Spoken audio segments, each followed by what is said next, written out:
అర్థమవుతుందండి నేను ఏ విషయం గురించి చెప్తున్నాను అండి? గర్భగుడిలో ఉండవలసిన దేవుణ్ణి తీసుకొచ్చి మన శరీరం మీద వేసుకుంటున్నారండి. మీకు అసలు అసలు మతి ఉండి చేస్తున్నారా లేకపోతే మతి లేక చేస్తున్నారో నాకు అర్థం కావట్లేదండి. బోటిక్ వానర్స్ కూడా ఎన్నో క్షేత్రాలకి, ఎన్నో పుణ్యక్షేత్రాలకి తిరిగినట్టు కూడా మాకు వీడియోస్ పెడుతున్నారు. మరి అన్ని పురాణాలు, అన్ని దేవుళ్ళ గురించి తెలిసిన బోటిక్ వానర్స్ కూడా ఇది చేయడానికి మీరు ఎలాగా ఒప్పుకుంటున్నారు? అంటే డబ్బుల కోసమా? భగవంతుడు ఇలా చేస్తేనే డబ్బులు ఇస్తానని అంటున్నాడా?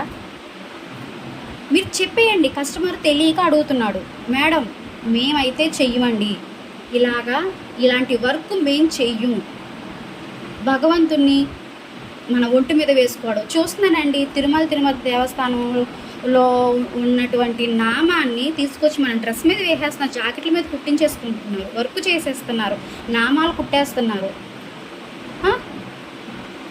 వెంకటేశ్వర స్వామి విగ్రహాన్ని వేసేస్తున్నారండి, సీతారాముల్ని వేసేస్తున్నారండి, కృష్ణుడిని వేసేస్తున్నారండి. మనకు అంతకుముందు కలంకారీ డిజైన్స్ వచ్చేయండి. కలంకారీ డిజైన్లో అమ్మాయి బొమ్మలు మాత్రమే ఉండేవి.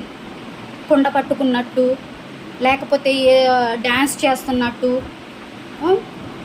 డోల్ వాయిస్తున్నట్టు, ఇవి మాత్రమే కలంకారీ డిజైన్లో ఉన్నటువంటి డిజైన్స్ ఇవేనండి.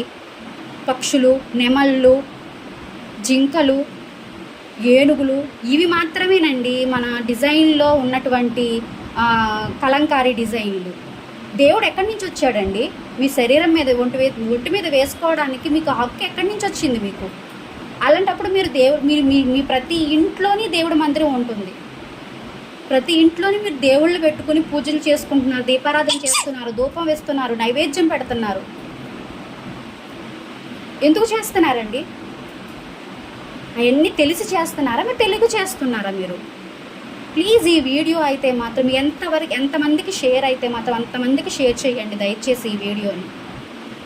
ఎందుకంటే ఈరోజు నేను చూసానండి, ఈరోజే కాదండి, ఒక 2-3 రోజులు మట్టించి నేను వరుసగా చూస్తున్నానండి బోటిక్స్ వాళ్ళ గురించి.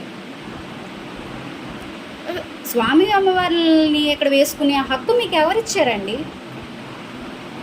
భగవంతుడండి ఆయన అనుగ్రహానికి పాత్రులు అవ్వండి అంతే.